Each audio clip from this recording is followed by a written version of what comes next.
폭락은 항상 공포였고 공포 구간은 자산 증식의 가장 큰 기회였지만 우리는 항상 놓치곤 합니다. 8월 8일 라이브 특강 때 말씀드렸던 이 빅스 지수, 이번 폭락 때 40을 육박하는 가운데 코로나 팬데믹 이후 이 구간은 항상 절호의 매수 구간이었다라는 말씀을 드렸죠. 결국 이 구간은 빅스 지수가 급등 후 급락을 하면서 폭락 최저점이 됐습니다. 주식 투자로 큰 돈을 번 사람들은 항상 이런 주가가 싸지는 자리에 베팅을 했던 사람들이고, 주식으로 돈을 잃는 사람들은 그 반대로 했던 사람들이겠죠. 많은 개인 투자자들이 실패를 반복하는 이유는 바로 여기 있습니다. 주가는 항상 이렇게 등락을 반복하죠. 그리고 추세라는 게 있어요. 이 큰 흐름의 추세를 타지 못하고 큰 방향이 뭔지 방향성을 체크하지 못하고 세부적인 움직임에 흔들리기 때문에 항상 본능과 심리에 휘둘리면서 고점에 사고 쌀 때 주가가 폭락하면 그때 손절하는, 돈을 버는 반대로 하게 된다는 거예요. 제가 계속 상승만 이야기한다는 분이 계신데, 큰 추세가 상승이면 상승을 계속 이야기할 수밖에 없는 겁니다. 주가의 추세가 이렇게 나타난다고 했을 때, 자, 상승 추세 안에서의 이러한 하락, 이런 구간은 항상 가장 좋은 매수의 기회예요. 왜냐면 큰 흐름이 상승이라면 어떤 조정이 나오든 간에 주가는 결국 그 위에 가 있을 것이기 때문이에요. 즉 상승장 중의 조정은 언제 사도 수익 전환이 되는 조정일 것이다. 그렇다면 상승장 가운데 나오는 조정은 매수의 기회라는 거예요. 눌림 롱, 오름 숏이라는 개념이 있죠. 큰 흐름이 상승이면 눌림 롱, 이렇게 눌릴 때 매수하는 것이다. 이렇게 크게 눌리지 않더라도 상승 추세 안에서도 이렇게 짧게 눌리는 구간들이 있단 말이에요. 이런 형태로. 이럴 때 사는 겁니다. 하지만 많은 사람들은 그 반대로 합니다. 결국 이 큰 흐름을 보지 못하고 이러한 작은 움직임, 이런 출렁임에 흔들린다는 거죠. 그리고 추세가 하락으로 전환이 되었을 때 마찬가지죠. 많은 사람들은 이 하락 추세가 형성된 이후에도 이런 구간에 산단 말이에요. 떨어질 때 하면서 여기서 이런 곳에서 손절하고 다시 올라가면 반등하네 하고 여기서 삽니다. 이 흐름을 읽어낼 자신이 없으면 그냥 쌀 때 사서 비쌀 때 파는 거예요. 싼 구간에 그냥 사는 것이다. 결국 이 큰 방향, 추세를 아는 것이 핵심이고, 이걸 안다고 하더라도 주식 오른다며, 몇 포인트 간다며, 하루 이틀, 1, 2주가 지난 다음에 결과가 나오길 바랍니다. 이 추세는 하루아침에 형성되는 게 아니죠. 긴 시간 프레임을 필요로 해요. 한두 달, 세네 달, 6, 7개월이 걸릴 수도 있습니다. 하지만 결국 과거에 우리가 지내왔던 이번 상승장 내에서도 이러한 조정들, 지금 기억이나 나나요? 결국 그 조정 이후에 주가는 모든 조정을 다 아래로 깔고 올라와 있죠. 상승 추세 안에 모든 조정은 매수 기회였다는 것이고, 이 상승 추세가 어디까지 갈지, 물론 그 끝을 알 수는 없겠지만 정확하게는 맞출 수 없죠. 누구나 신이 아닌 이상. 하지만 정황적, 그리고 내 분석적으로 판단이 섰다면 거기에 베팅하는 거예요. 저는 이 다음 상승이 남았다에 베팅을 한 거죠. 그렇다면 이번 폭락도 그렇고 지금 나오는 반등 후에 눌림도 그렇고 저는 모두 이 고점을 넘어가는 주가 상승에 이전에 나오는 매수 기회로 보고 있다라는 거예요. 이게 중요한 것이지, 상승 추세 안에 모든 조정은 매수 기회다. 단 밸류에이션에 따른 비중 조절의 문제겠죠. 이런 싼 구간, 밸류에이션이 싼 구간에서는 더 많이 살 수 있습니다. 현금을 몰빵할 수 있어요. 이런 곳들. 근데 주가가 올라가면 올라갈수록 비중 조절이 필요하겠죠. 이것의 문제라는 것이지, 결국 상승장이 끝나기 전에 나오는 조정은 모두가 매수 기회다. 심지어 2023년 10월달 이 최저점과 이 구간 밸류에이션이 똑같습니다. 주가가 올랐는데 어떻게 밸류에이션이 올랐냐, 어떻게 밸류가 똑같냐 라고 하실 수 있겠지만, 기업의 실적이 그만큼 올라갔다는 거예요. PER이 똑같다. 코스피 PBR도 여기 최저점 0.8배 부근이었다. S&P 500도 마찬가지죠. 20배 남짓. 물론 이때는 16, 17, 굉장히 더 평균보다, 장기 평균보다 더 낮은 상태였지만 이때와 이때가 같은 자리였다면 이런 구간에 샀던 사람들이 여기서 못 살 이유가 있나요? 결국 비중 조절의 문제일 뿐이지, 상승 추세라면, 이게 끝나지 않았다면 고민할 필요가 없다는 거예요. 저가를 주면 줄수록 우리에게는 더 좋은 기회가 생겨나는 것이다. 결국 우리는 신이 아니기 때문에 모든 방향을 다 맞출 수 없어요. 하지만 큰 방향성만 맞으면 모든 조정은 기억도 나지 않는 저점이 된다. 자, 과거에 이런 구간들, 코로나 팬데믹의 급락, 이런 공포와 변동성이 최고치에 달했던 구간들, 이때는 전부 매수 기회였는데 이때의 공포 여러분들 기억하시나요? 주가는 더 빠질 것 같고 공포에 사로잡혀서 경기 침체 온다. 제2의 글로벌 금융위기다. 이 모든 조정이 다 그랬습니다. 이번 폭락 때도 그랬고요. 하지만 그런 주가들은 이미 저 아래에 가 있다. 자, 물론 현재 미국 대선이 있었던 과거 5번 평균 수익률을 보게 되면은 9월달과 10월달이 좋지 않았죠. 이건 변동성으로 우리가 볼 수 있는 것이고, 변동성이 어떻게 나오든 간에 그 다음 흐름이 상승에 베팅할 수 있는 그런 흐름이 온다면 결국 지금의 조정보다 연말, 내년 초 주가가 저 위에 가 있을 수 있다면 그 아래서 어떤 움직임이 어떤 변동성을 가지고 나오든 간에 중요한 게 아니다. 매수의 기회일 뿐이고, 그런 관점에서 봤을 때, 그리고 장기 추세가 지금 현재 제가 미국 증시 4파 조정으로 보고 있다 말씀을 드렸죠. 그렇다면 5파 상승 이후에는 눌림이 올 수 있다는 거예요. 제가 상승만 말하는 게 아니라 5파 상승이 끝난 이후에는 조정이 반드시 올 거라고 생각을 합니다. 하지만 최종적인 증시의 상승이 끝나지 않았다고 판단했기 때문에 계속 상승만 이야기하는 것이고, 그런 관점에서 현재의 조정, 변동성은 자산 증식에 굉장히 좋은 마지막 기회일 수 있다. 증시가 눌리면 눌릴수록, 악재가 나오면 나올수록 사람들은 경기 침체 그리고 대세 하락을 이야기합니다. 하지만 여러분들은 이걸 기억하셔야 돼요. 먼저 내 기준에 따라서 증시의 방향성, 큰 흐름을 설정해야 된다. 큰 흐름이 이것이냐, 이것이냐, 이것이냐. 그럼 그에 따른 시나리오, 투자 전략을 세워야겠죠. 그리고 그 시나리오가 틀렸을 때 기준점, 어디까지 갔을 때는 시나리오 바꾼다. 내가 틀린 것이다. 라는 기준점을 설정할 수 있어야 되고, 틀렸을 때 그럼 난 어떻게 대응하겠다. 대응법이 있어야 되겠죠.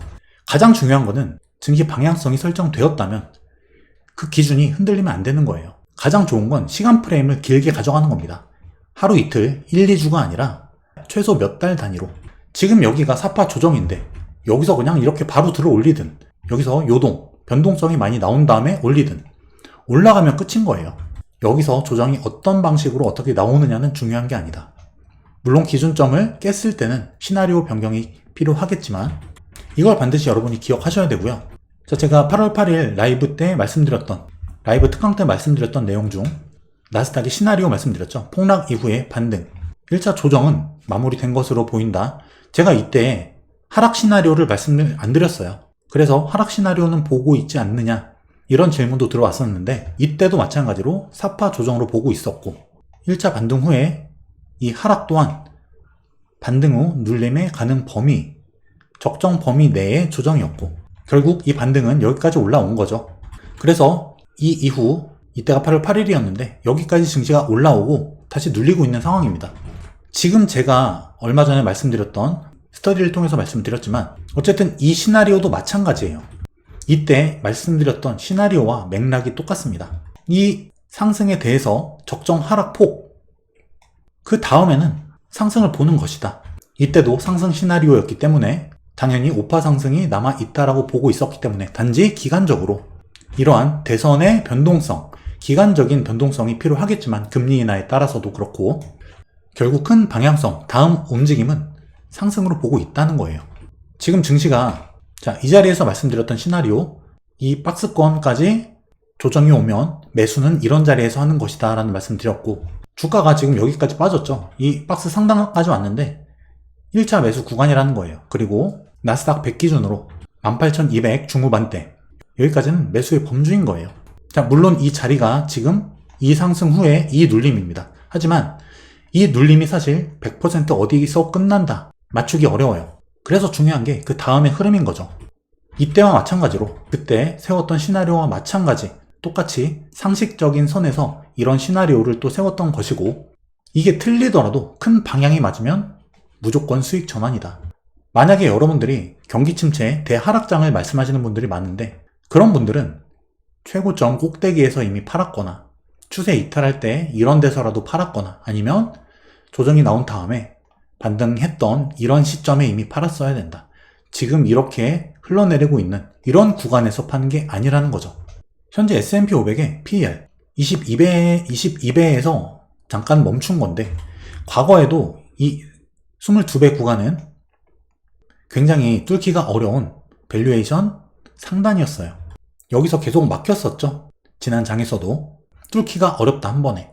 하지만 분명히 이 상단을 뚫는 오버슈팅은 반드시 나올 것이고 지금은 그 상단 돌파를 위한 숨고르기 중이다. 많은 분들이 한두 달, 두세 달 기다리지 못해요. 지금 당장 하루 이틀, 1, 2주 안에 증시가 올라야만 성미가 풀립니다. 하지만 이걸 기다리지 못하는 조급한 분들은 이미 손실을 많이 주식 투자로 본 분들일 거예요. 그런 마인드 자체가 주식 투자로 수익을 내기 어려운 마인드이기 때문입니다. 지금 우리나라 반도체 기반 수출 증가 추세가 굉장히 가파르죠. 7월 경상수지도 9년만 최대 흑자. 특히 반도체 수출 50.1% 뛰었다. 경상수지 91억 달러, 3개월 연속 흑자. 지금 빅테크들의 캐펙스 투자, AI 투자는 지속 중이고 반도체 사이클 역시 지금 진행 중이다. 이게 현재까지 진행된 그 사이클이 너무 짧다. 지금 끝나기 어렵다라는 거고 특히 코스피 같은 경우 내고 있는 실적 그리고 반도체 수출이라던가 이런 수출 그리고 실적 그 추이와 주가 추이와의 괴리가 발생 중이다. 즉 다이버전스가 발생 중이라는 거고 실적은 올라가는데 주가는 떨어지는 이 다이버전스. 결국 이거는 한 번에 갭 메우기로 올라갈 수 있다. 수출 같은 경우 8월 달에도 괜찮았죠. 꾸준히 조금씩이지만 상승하는 추세이고 월별 수출 증감률도 이번에 살짝 꺾였지만 전반적인 전체적인 이런 상승 추세는 이렇게 왔다 갔다 하면서 올라가고 있다. 수출이 증가 추세가 이어질 경우는 코스피가 보통 좋았습니다. 게다가 제가 굉장히 오랫동안 말씀드렸던 이런 원달러 환율의 하락 추세 지금 하락 변곡점을 뚫었다. 지금 월봉인데요. 환율 월봉상 역배열 전환 구간에 와 있습니다.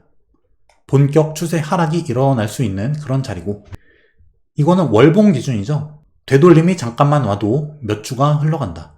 하루 이틀, 1, 2주 이야기가 아니에요. 분명 이 말씀을 드리고 환율이 조금 오르면 환율 올랐는데 무슨 소리 하는 거냐. 제가 이 얘기를 여기 1,400원 부근에서도 결국 환율은 올라도 부근에서 놀다 빠진다라는 말씀을 드렸었죠. 이때도 똑같은 이야기가 있었어요. 하지만 지금 벌써 1,330원입니다. 긴 흐름으로 봐야 된다는 거예요. 월봉, 즉 하루 이틀, 1, 2주가 아니라 월 단위다. 한두 달, 세네 달, 다섯, 여섯 달. 그 추세로 볼 때 결국 원달러 환율은 이런 형태로 빠질 것이고 이 원달러 환율의 추세 하락은 코스피에 유리하게 작용한다. 코스피가 물론 지금은 좋지 않죠. 하지만 결국 원달러 환율 하락 추세와 더불어 코스피도 반등할 여지가 생긴다. 추세적으로 월봉상으로 좋다는 거예요. 하루 이틀 빠지는 게 문제가 아니라 월 단위입니다. 증시 하락을 저는 이 정도까지는 열어두고 있어요. 오면 정말 좋은 매수 기회가 되겠죠. 이때도 말씀드렸습니다.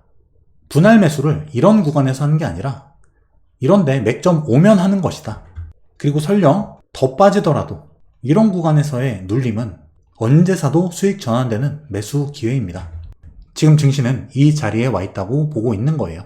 물론 이건 저의 생각이고 제 시나리오죠. 제 판단이고 여러분들은 여러분들만의 판단 근거가 있을 것이고 각자만의 근거대로 그 기준을 지키는 게 중요해요. 내 시나리오가 맞을 수도 틀릴 수도 있죠.